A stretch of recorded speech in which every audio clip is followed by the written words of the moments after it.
seperti ini, Bang.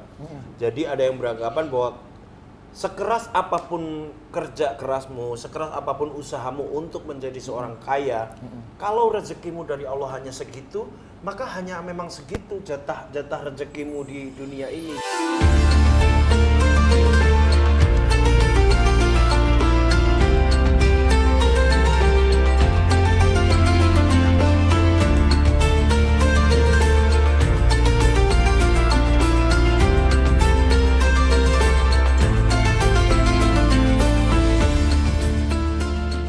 Assalamualaikum warahmatullahi wabarakatuh. Masuk episode penutup season ini masih bareng Jack, Yusril. Mendekati hari raya, dompet kita juga makin happy.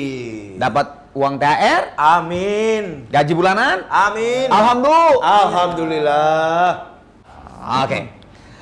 Tapi gini, siapa di sini yang sudah merasa menjadi orang kaya? Aku belum. Saya jelas belum. Atau siapa yang cita-cita menjadi orang kaya? Belum. Selama nih Kang, selama kita masih bisa belum membayangkan duit 193 triliun itu seberapa, berarti kita bukan orang kaya. Itu 2023. 2023. Jadi katanya kalau dikumpulkan 1 kuadriliun. Itu. Banget. Kalau kita masih belum bisa membayangkan 1 kuadriliun itu seberapa, itu berarti kita belum kaya secara materi. Betul. Ya Kamu kan? tuh bijaksana ternyata ya ya. pasti. Duh. Buku-buku aku telan semua. Biar tambah asik. Saya minum dulu boleh? Siap, Kang. Mau minum? Mau silakan. Enggak. Mari minum. Kopi tubruk aja. Benar-benar kopi. Bismillah. Alhamdulillah. Panas ya. Panas ya? Kepanasan. Bukan gimmick. Bukan. Memang kalau dari kamera juga kan iya, ada ya kan. Panas ya. Jadi ini panasnya beneran. Iya, kopinya juga beneran. Betul. Bang Jack, Ya, siap, mau Kang. nanya. Apakah Allah Subhanahu wa taala itu mengharuskan kita menjadi seorang yang kaya? Nah, Bukan mengharuskan, tapi menyarankan. Nabi sendiri menyarankan. Menyarankan. Disunahkan kaya. Banyak banget alasannya kenapa kita harus kaya. Bi amwalikum wa amlikum. Kalau mau jihad dulu, kata Allah, harta dulu, lalu dilanjutkan dengan jiwa. Kita kan butuh pedang, Ya. butuh apapun, Ya, kuda, ini apa, zirah. dulu ya, zaman dulu ya. Semua harus uang. Selain itu, kita kalau mau sholat, baju harus bagus dong. Betul. Duit. Iya. Kalau rumahnya dekat bisa jalan kaki, tapi kalau misalkan rumah di Indo, masjidnya di Baghdad, jauh juga. Jauh. Jadi harus ongkos. Kayak kurang aja masjid di Indonesia. Kan? Semua yang paling mencolok deh kita kalau mau haji, Kang. Ya, betul. Pakai duit. Betul. Jadi makanya kenapa disarankan Nabi Muhammad menyuruh sahabat-sahabat untuk bekerja kayak Abdurrahman bin Auf, siapa yang nggak kenal hartanya? Utsman bin Affan sampai saat sekarang masih ada rekeningnya. Satu-satunya orang yang udah meninggal tapi ada rekeningnya dan aktif itu Utsman bin Affan. Utsman bin Affan radhiyallahu anhu kan. Disarankan banget menjadi kaya. Nabi sendiri, Nabi di umur 8 tahun itu udah menggembala sampai umur 21 tahun. Jadi 13 tahun itu Nabi udah ada income dari 8 tahun kan ya. Dari umur 21 ke 40 berbisnis. Ya, benar. Duitnya banyak. Ya. Akhirnya melamar Khadijah dengan 20 ekor unta. Dia menyebutkan 30 ekor unta. 1 ekor unta itu nilainya kalau sekarang 30 sampai 40 juta. Jadi Nabi emang kaya. Nabi kaya. Kalau dibilang kaya. Cuma Nabi hidup zuhud, sederhana. Ngeluarin duit yang banyak di waktu yang tepat. Saya kayak misalkan melamar, meninggikan maharnya kan. Sama untuk dipakai berperang. Jadi Allah dan Rasulnya sangat menyarankan untuk kita menjadi kaya. Ya. Paling tidak tuh kita punya penghasilan. Iya, betul. Karena punya income lah ya. Iya, gimana mau misalnya zakat, Betul, sedekah, mau ngebantu saudara, mau ngebantu teman, mau ngebantu di mana-mana. Benar. Pinjam 100 dong. Bener tuh. Yuk cek saldo yuk.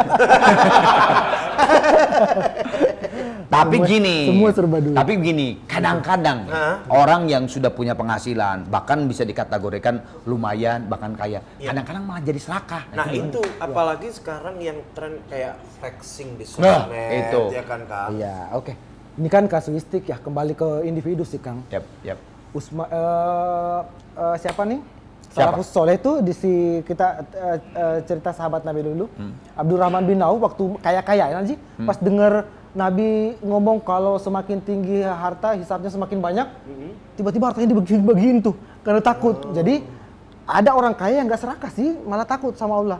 Ada ya orang-orang sekarang ya ada juga ya kayak gitu, tapi lebih banyak juga yang semakin kaya semakin serakah, gaji tunjangannya udah gede tapi masih korupsi, oplos-oplosan, korupsi. Halo, assalamualaikum.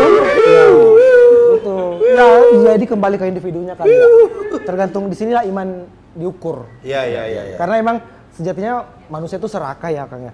Kata Nabi, manusia itu akan berhenti mencari nafkah ketika mulutnya udah kemasukan tanah, artinya wafat.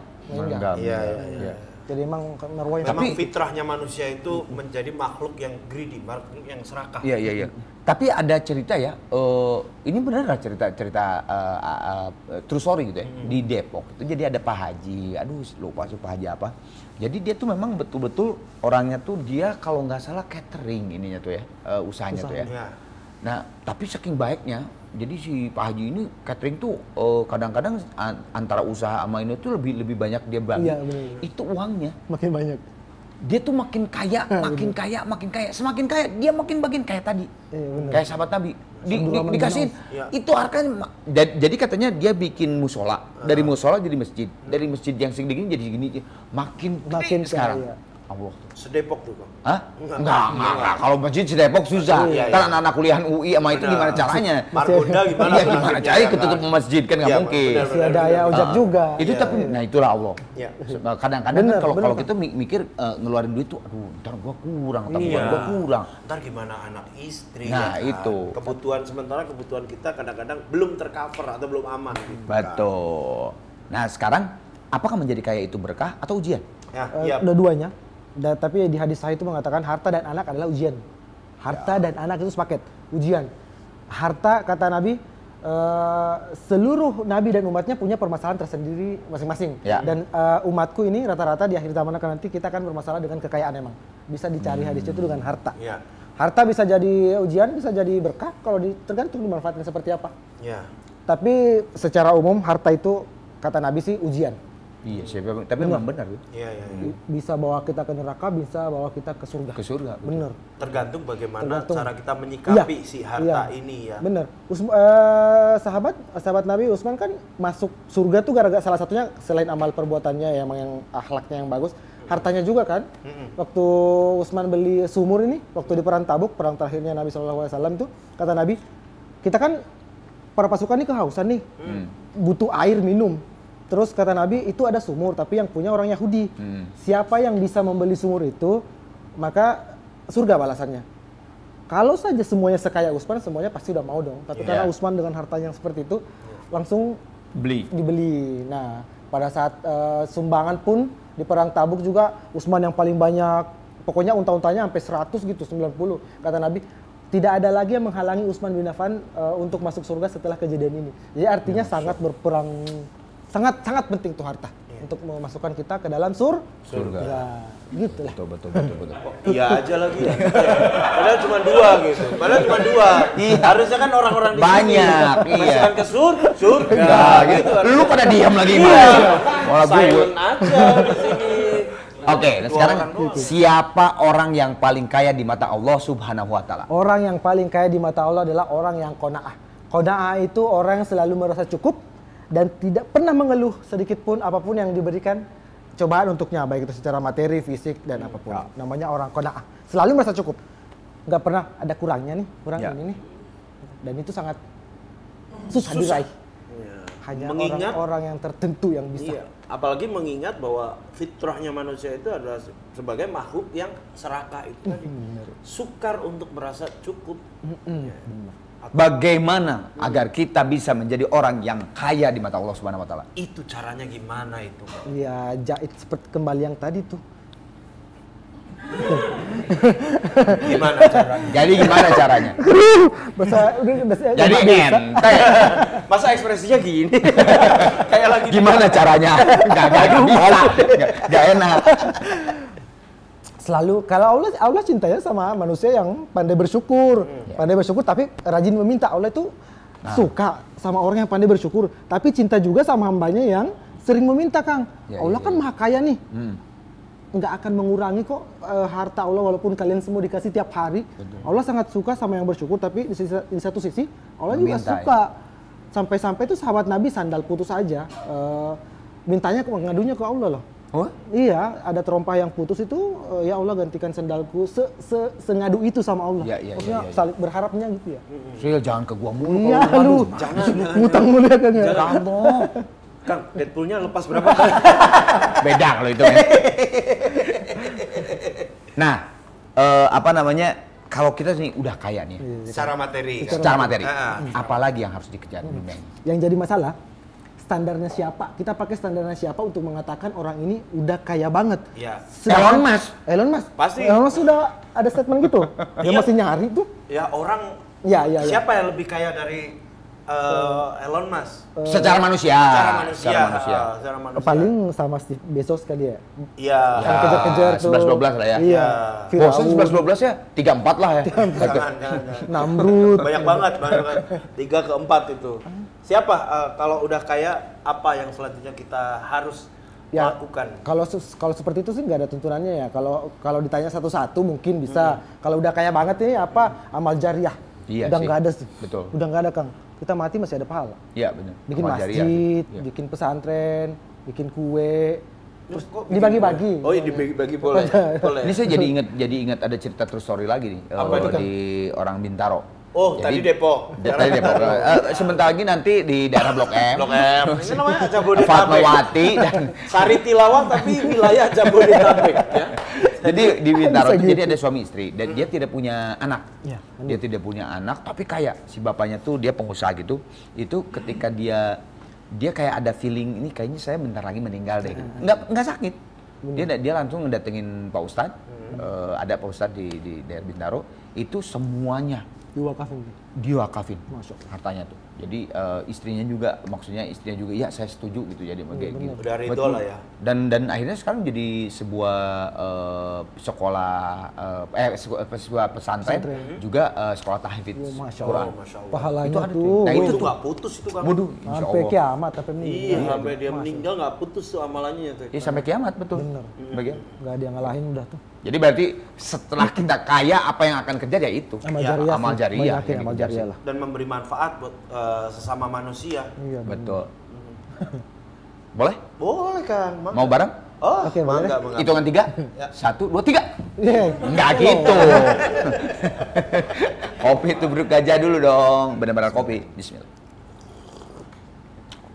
Masih panas. Udah. Oke. Udah. Ini kan AC-nya dingin. Seperti biasa. Iya Kang. Ini segmen yang saya sih sebenarnya kurang ridho gitu. Ridokan lah ya Kang. Daripada kita dead air, mending ada segmen ini gitu kan. Silakan Iya. Mas Yusril. Tadinya kita mau ada segmen api unggun. Jangan bakar-bakar ke Iya. sini. Ya, jangan. Nah, ini ada teman yang bertanya pada bapaknya. Ada teman Itu bertanya. nyanyi, Oh, Bimbo iya. itu. Orang yang kita lihat kerjanya keras, banting tulang, ada nggak Kang jaminan dia bakal kaya? Ini kaitannya mungkin bisa disambungkan dengan bahwa setiap orang tuh pasti ada rezekinya masing-masing. Benar. Nah, masalahnya ada orang yang kerja keras, udah banting tulang, apakah ada jaminan bahwa dia akan kaya? Jadi begini. Lu tadi nyebutnya Kang sih. Iya, Kang Cek. Iya, kalau sebenarnya jaminan hanya Allah yang tahu. Tapi Allah, takdir itu ada dua ya. Ada takdir mutlak sama takdir ikhtiar. Mutlak ini kita nggak bisa pilih nih dari lahir. Ya, Kita lahir dari rahim siapa, warna kulit kita, mata kita, ini kita nggak bisa pilih. Takdir ikhtiar ini rezeki. Ini kita bisa ubah Kang. Yang dari 7 turunan miskin, apakah dia turunan ke-8 bisa kaya? Bisa banget. Ini namanya takdir ikhtiar. Tergantung kerjanya seperti apa, sekeras apa doanya, seperti apa rezekinya. Jadi kalau ditanya ada orang miskin yang bekerja keras, banting tulang, bisa berubah? Bisa banget insya Allah. Nggak ada yang bisa. Nggak ada yang nggak bisa kok kalau soal rezeki mah. Karena ada yang beranggapan seperti ini, Bang. Jadi ada yang beranggapan bahwa sekeras apapun kerja kerasmu, sekeras apapun usahamu untuk menjadi seorang kaya, kalau rezekimu dari Allah hanya segitu, maka hanya memang segitu jatah rezekimu di dunia ini. Oh ya, itu kan udah beda cerita lagi tuh. Tadi ceritanya kalau orang si miskin kerja kaya, kerja keras nih bisa kaya, bisa. Tapi kalau soal rezeki kan ya udah ada namanya berkah, keberkahan atau rahmat. Ya, Bener. iya. sedikit tapi berberkah, Betul. sedikit tapi banyak. Daripada banyak tidak berkah. Iya. Ya, mendingan banyak Banyak dan tapi berkah. berkah. itu mah pasti itu mah. Lagian hak prerogatif Allah ya, walaupun rezekinya segini, tapi kalau Allah mau nambahin lagi setelah kerja kerasnya, kita bisa apa?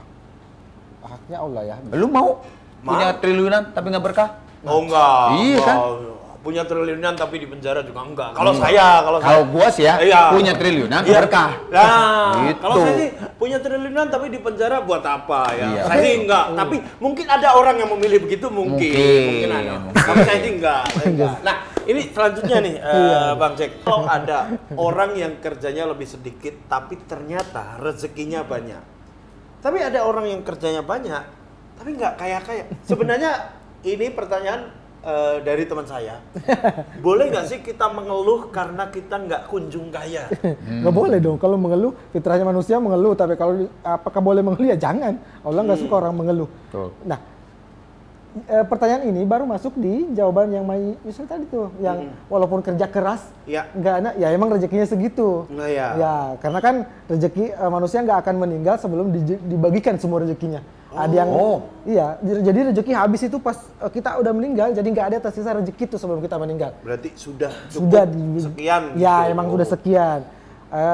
Ada juga yang rezekinya tuh udah habis di masa kecilnya, makanya pas remaja, pas dewasa udah susah kali ya, makanya gitu. Oh gitu, ada juga yang seperti itu. Rezekinya habis di masa kecilnya gitu. Ya, pokoknya selama hidup kita pasti akan dapat rezeki lah.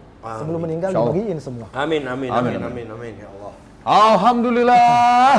Episode curhat hari ini udah sampai segitu aja. Ya. Cukup ya. Cukup nggak? Cukup. Insya Allah ya, sedikit banyak, yang penting kita merasa cukup.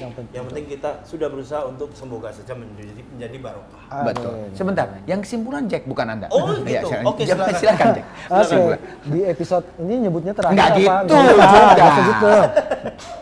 Ya, kembali ke tema awal tadi tentang kaya, kita harus diharuskan kaya. Kalau bisa cari uang yang banyak, teman-teman. Asal jangan hubud dunia. Hubud dunia itu lebih mengutamakan dunia tapi nggak sholat, nggak ini, nggak itu. Tetaplah cari harta yang halal, yang banyak, supaya bisa beramal jariah. Pahala kita ini nggak tahu, kayaknya masih sedikit deh. Jadi harus emang disokong dengan amal jariah. Kita bikin pesantren, masjid, itu. Jadi mudah-mudahan kita bisa kaya masing-masing. Amin ya Allah. Amin. Semoga kita bisa kaya di dunia juga di mata Allah Subhanahu wa taala. Amin. Rabbal alamin. Boleh pegang lagi? Silakan. Diangkat teleponnya tadi. Nggak usah. Oh iya. Oke. Terima kasih buat penonton dulu. Terima kasih juga buat Kopi Tubruk Gajah. Kopi Tubruk Gajah benar-benar kopi. Pokoknya saya berterima kasih. Yusril juga terima kasih ya. Terima kasih. Sama ini karena Kopi Tubruk Gajah ini menemani season kita. Benar. Season ini juga, season kemarin juga. Terima kasih. Semoga season depan. Amin. Ya Allah. Apa? Semoga season depan ada lagi dan ada saya. Waduh, itu mau saya potong.